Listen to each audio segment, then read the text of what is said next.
Merci beaucoup fidèles téléspectateurs, fidèles internautes. Yabiso Bolingaka City News. Merci beaucoup pour votre attention et fidélité. La chaîne Nabiso Bandeko Eza Koinda. Pourquoi Eza Koinda? Parce que c'est lui qu'on a considéré comme un allié de mon émission Yoka qui fait de mon équipe à propos. D'ailleurs, j'ai fait une émission spéciale où nous parlions du fils de Museveni, la déclaration c'est là qui a le bagi que ceux qui commencent au canisa que à Colombe ngana oncle nanga Paul Kagame à Mikosi et comme là qui est ma vidéo na biso comme là qui est tout ce que les Congolais ont eu à dire les fils de Museveni aimeraient rencontrer le président Félix Antoine Tshisekedi Tshilombo pour demander pardon par rapport à ses propos et chercher à régler cette affaire. Torobet Alisolo ensemble nabino na cette émission Oyo Nazolo Mikolo nous émission spéciale sécurité Est, situation sécuritaire de la République démocratique du Congo. Merci beaucoup encore une fois. Bandeko Balandi, Bissonion Soto Yebi que Mokanabiso est dans la situation belliqueuse. Belliqueuse pourquoi? Parce que tout le monde le Rwanda a déclaré officiellement guerre dans la République démocratique du Congo. Partant na ba déclaration, il y a une déclaration, une menace, il y a ambassadeur, il y a Rwanda en République démocratique du Congo. La déclaration, il y a un militaire rwandais. Tout à l'heure, tu as vu nos vétérans, Moko Oboromona, Nengeni le Rwandais, il s'estime grand qui est le Congo, grand dans la superficie, mais grand dans la vision, dans la pensée, dans anéantir la République démocratique du Congo. Ils se disent fiers parce que dans Rwanda Airways. Aujourd'hui, nous avons Rwanda Airways. Nous pouvons survoler la République démocratique du Congo avec nos avions. Ils sont fiers de leurs avions. Il y a Rwanda qui a interpellé conscience. Il y a ministre. Il y a transport. Oh, il y a une société qui a proposé société ministre et ensemble. Tu peux interpeller ministre portefeuille. C'est des ministres qui ont évité Moussa Nabango et Zanini. Parce qu'aujourd'hui, le Rwanda va mettre tout le pôle bazar dans l'avion. Le Rwanda va mettre tout le. Je voudrais avant de continuer, total la VTR Oyo, avant de continuer ma campus. Kuko inyungu z'umutekano twese zitugeraho. Ntabwo ari ibiraka mutwima. Kuri twebwe gengira Imana rwose intambara zaza kuko zishize bansezerera nyine nataha.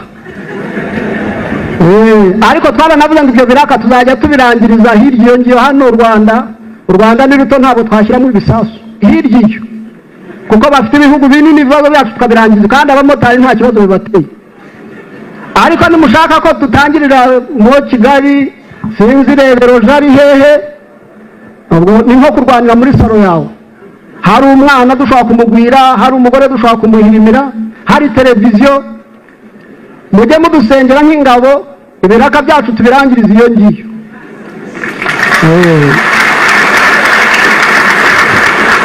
Kandi mu bisenge nimubisenge nabi hari igihe njya mbona aho twagiye basenga Mana yacu rwose dutsindira intambara ku mutima nkavuga Imana yanjye ibisengesho nturyumve kuko jyawe intambara ndazikeneye ariko hirya iyo ngiyo.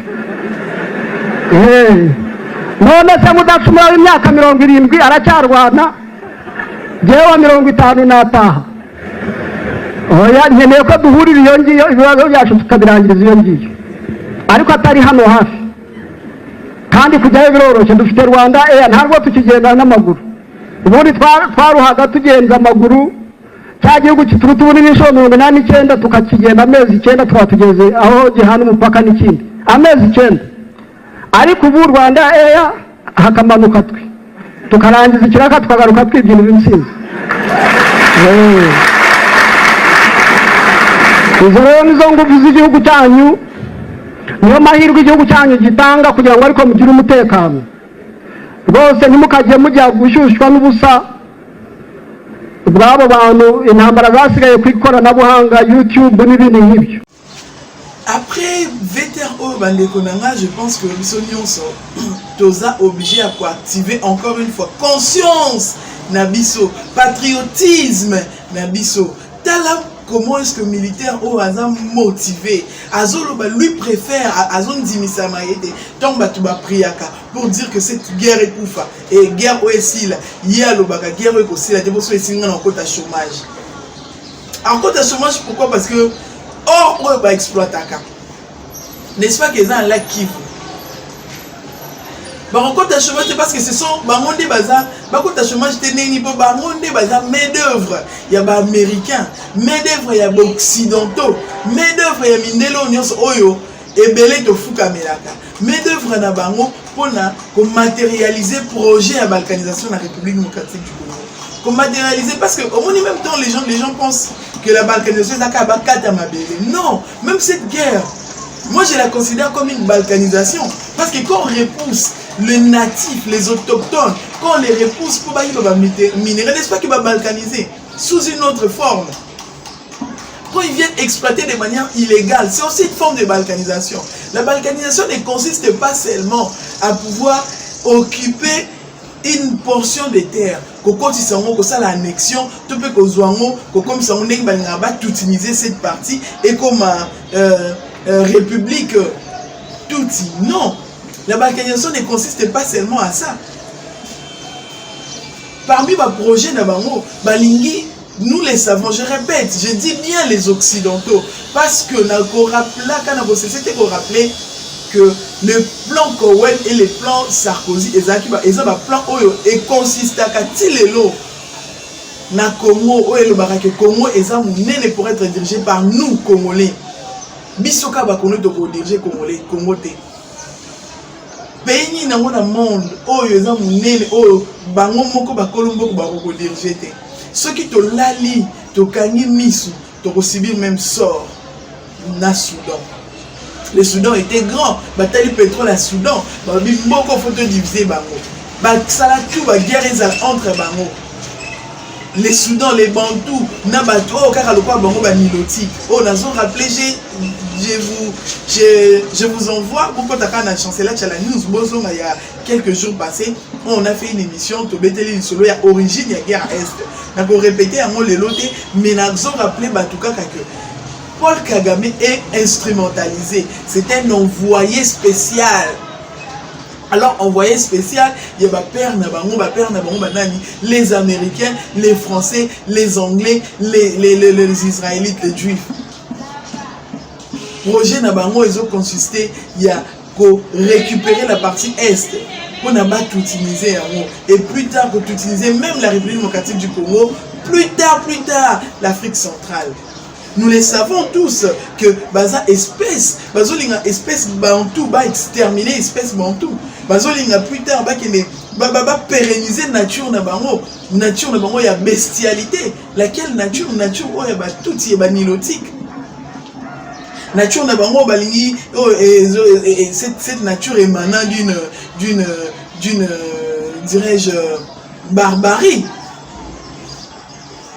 Tu as vu que ce sont des berbères, nous les savons, et ils sont en train de traduire une déversion de la République démocratique du Congo. Si vous regardez la vidéo bien, vous allez être d'accord avec moi que Ezaka jalousie, au Rwanda azolakisa face à la République démocratique du Congo. Mais banani balamusi Rwanda, banani balakisi Rwanda que Boza Moukié, mais comme c'est bien sur le plan militaire, sur le plan stratégique, les Abba occidentaux. Et c'est même occidentaux qui ont fait que aujourd'hui l'Ouganda est à la tout Tunisie. Il y a 2 semaines passées, le fils de Museveni a fait des déclarations au Bissonio Soto Telemelaki. Aujourd'hui, il vient, je vais lire, il vient dire qu'il voudrait rencontrer les chefs de l'État. Il s'est dit être accusé de la trahison pour la République démocratique du Congo. Celui-ci veut rencontrer les chefs de l'État. Et à l'objet, j'aimerais rencontrer mon meilleur président de la République démocratique du Congo. C'est trop flatté. Trop flatteur en fait. Trop flatteur Makamunaya Zoluba. Bientôt, je suis son petit frère. N'invitez ceux qui chef de l'État à petit frère anilotique. Mais ce chef d'État a un petit frère. Pas pour le bas que ceux qui Congo, parce que ceux qui ont un petit frère à Mokonzambo, quand il y a sa déclaration en salité, on sait déjà ce qui est caché derrière ça. Nous pouvons facilement résoudre ces problèmes et nous devons servir que les intérêts de nos peuples. Il parle de quel peuple? Parce que s'il fallait servir les intérêts du peuple, on s'est senti menacé, le Rwanda, l'Ouganda et nous, par le M23. Tobi attaque à M23, ils ont attaque mon terrorisme. Nous mettons nos forces ensemble pour pouvoir exterminer, éradiquer ces mouvements terroristes en République démocratique du Congo et en Ouganda. Parce que les dangers étaient en train de les guetter également. Mais ces derniers, à ça le sentiment maternel. Donc la Kagame a zan nekwa maman nae, à ça le sentiment, à ça le qui. Donc la papa nae a meilleur ami, meilleur pote. Il y a Paul Kagame, à ça le sentiment wana. Mais sentiment à ça là qui t'a pas c'est sous qui est lié. Aujourd'hui, est-ce qu'il y est bon? Pourquoi? Parce que je nous rappelle, quand les gens disent que le chef de l'État a une diplomatie faible, je dis non. Non. En diplomatie, le silence dit beaucoup. Le silence dit beaucoup parce que vous ne savez pas la position. Il y a l'autre. Je vais nous dire ici, tant où bah nommé ambassadeur, bah nommé ambassadeur, moto, tant où lettre accréditation, avant lettre accréditation est commun. Déjà, pays Oyo Akoyamba, les pays qui va recevoir l'ambassadeur Asa Kani, Aroluka Asa Nanou, enquête de loyauté sur la personne au bazoti na mboka na bango. Bakosala enquête, basala enquête, balandela est-ce que moto avant de na mboka soka vanda ba bevini ni akometa. Na mboka na mboka qu'est-ce qu'il a eu à faire, ba retracer parcours en moto na nyonso ba service de renseignement ils aka sérieux.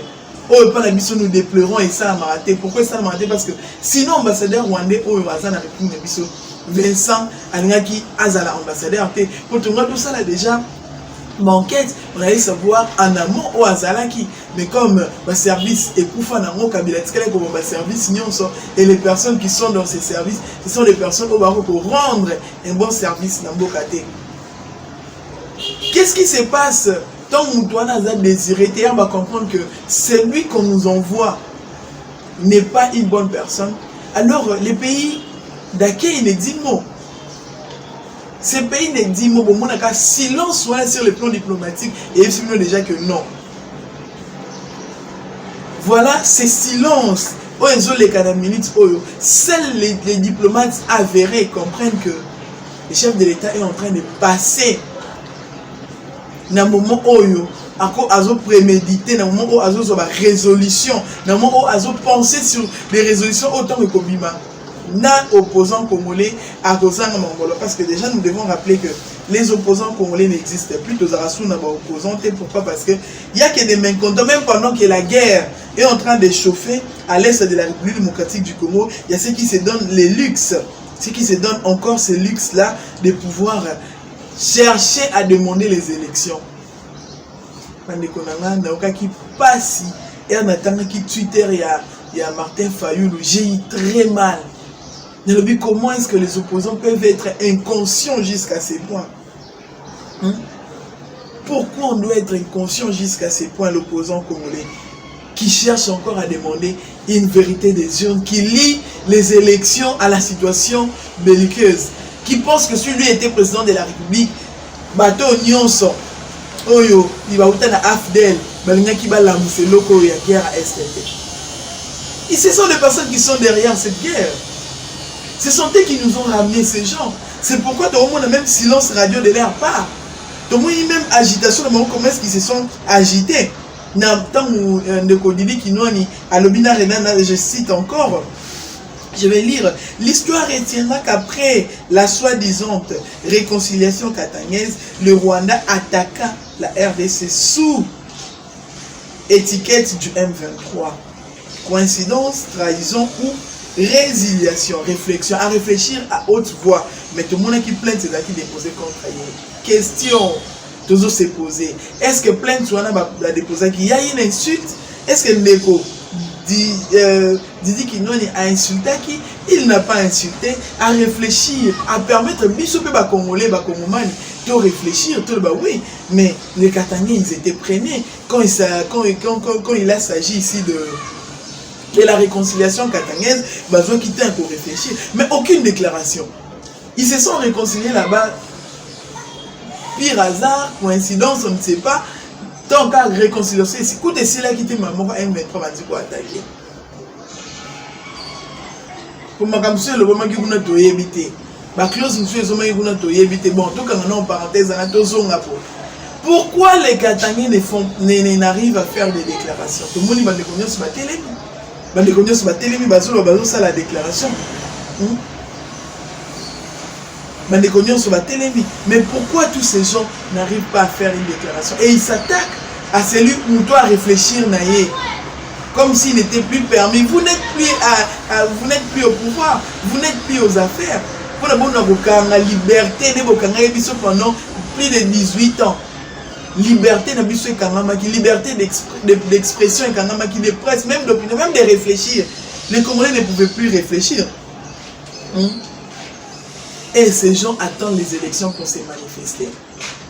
Ces opposants attendent les élections. Pendant que, à l'est de notre pays, les choses ne marchent pas, les opposants sont là à attendre.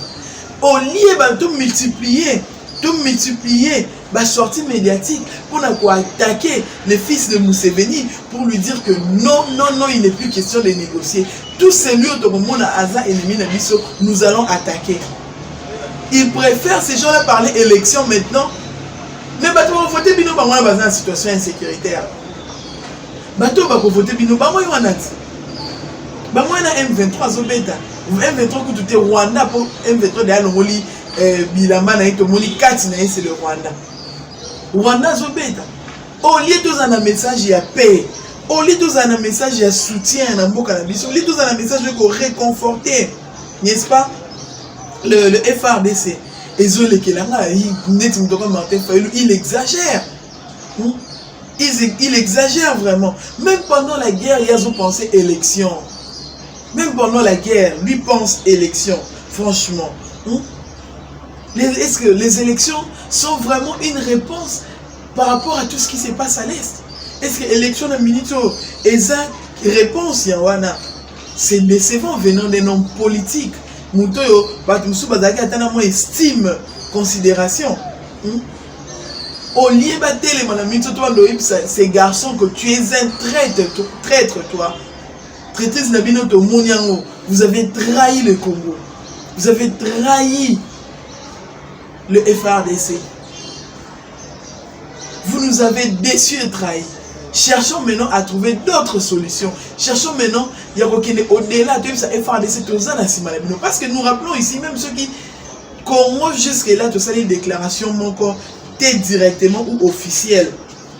Il y a guerre, je vais nous dire, c'est aussi en partie parce que nous savons qu'avec cette infiltration qu'il y a dans l'armée, c'est à peine, mais comme un chef de l'État a commis de suspendre quelques officiers. Pourquoi? Parce que par rapport à tel à ça, tel à ça infiltré, tel à ça. Mais ce qui est se multiplier, et ça dit que l'armée est comme clean. Contrôle l'armée et zongi, nous pouvons maintenant contrôler. Ceux qui ont mis à mesure, il y a qu'on contrôler maintenant l'armée. Ça serait une bonne chose. Mais jusque-là, on ne sait pas encore contrôler. Pourquoi est-ce que nous ne savons pas contrôler? Parce que l'infiltration est en makasi. Nous devons d'abord passer par la purification de notre armée. Purification de FRDC. Parce que nous savons tous qu'il y a des années où nous Laurent Désiré Kabila, nous avons libéré Mobutu, Asala qui vient, mais il a commis une erreur où ils ont rattrapé Bissotilelo. En s'alliant à Batoyo, nous avons idée une espèce bantou. Bato batongi na barbarie na mutema na bango, ces peuples berbères, ces peuples méchants, biso stoyebi nature na bango ndenge ezali. Biso stoyebi que bato ba vivre na nature moko ya bestialité. La nature bestiale.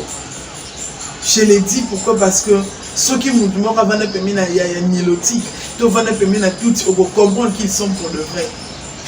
Vous allez comprendre comment est-ce que ces gens sont motivés. Bango pour une solution et ça kaka génocide. Génocide va exterminer les Bantous. Mais si on va de croiser ma boque, tant que va des opposants au lieu, parce que cette histoire est considérée, les autres opposants congolais, les autres la société civile, les autres la pasteur, les autres la ça, les autres la congolais mobimba, congolais n'y a pas Congo mobimba. Cette histoire les autres la intérêt, c'est l'intérêt général. c'est l'intérêt général. J'ai toujours dit que espèce oyo ya batuti eza bato bazaka toujours motivé motivation na bango cette motivation de décimer un peuple pour n'est-ce pas les intérêts les népotistes. Ces gens pour l'intérêt népotiste, ils sont capables de tout et la génocide pourrait te dire un mode d'emploi. Le quoi tu dis que le mode d'emploi n'est pas un génocide, mais tout élément, Congolais, tout élément, tous ont conscience, tout élément, tous ont conscience. S'il faut utiliser à mabanga, s'il faut utiliser à machette pour chasser, l'autre fois qui a disposition, il y a je pense article 53, qui article 5, il y a constitution de Bisso, je pense article 60 si je n'oublie, c'était pour nous demander, nous Congolais, la réalité en face, de comprendre que l'intégrité nationale, la souveraineté en Boka Bisso, tu vas protéger les Bisso Congolais. Tous c'est la carte que les chefs de l'État fassent tout. Nous-mêmes, nous avons 7 devoirs et droits. Et on dit, la Constitution dit que c'est un droit et devoir civique. Il y a Congolais qui ont protéger l'intégrité nationale. Parce que l'armée fait partie de ces Congolais, de la population qui doit protéger l'intégrité nationale. Tout ça, bolingo liboso. C'est seulement ce que tu bolingo, à mon patriotique de Togolong à guerre au Est, cette guerre de l'Est, Togolong na kosakanate na nini. Quelqu'un m'a téléphoné hier à Neko Exode. Une situation Russie, puis peut être que la mission toko makala voir Russie, tout déclaré guerre, tout contre moi, toi attaquer Rwanda. Mais j'ai dit à cette personne, après dislocation à IRSS, ce qui est un pays où elle est là dans le monde, ça c'est l'histoire, te questionner l'histoire, toujours dans l'histoire. Ce qui est un pays où elle est là dans le monde, c'était la Russie.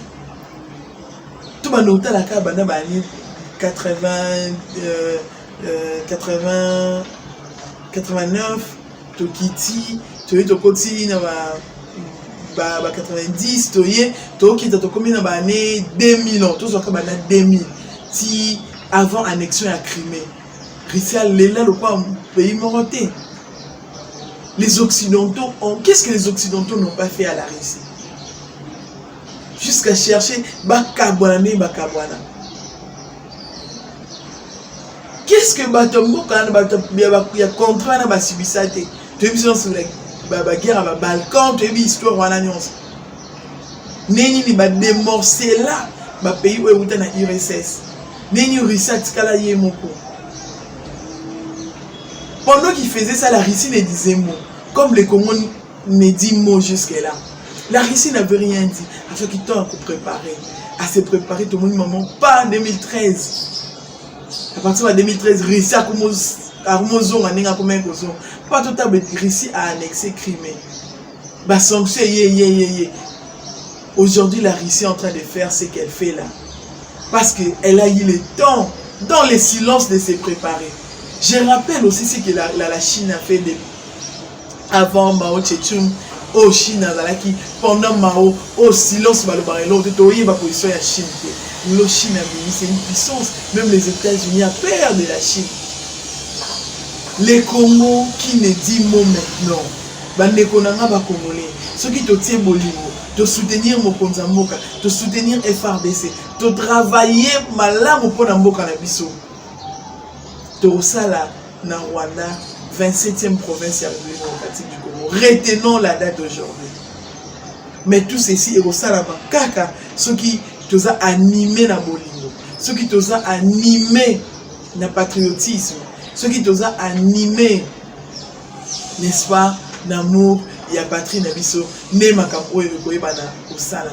En tout cas, nous devons multiplier parce que la guerre actuellement, elle est aussi médiatique.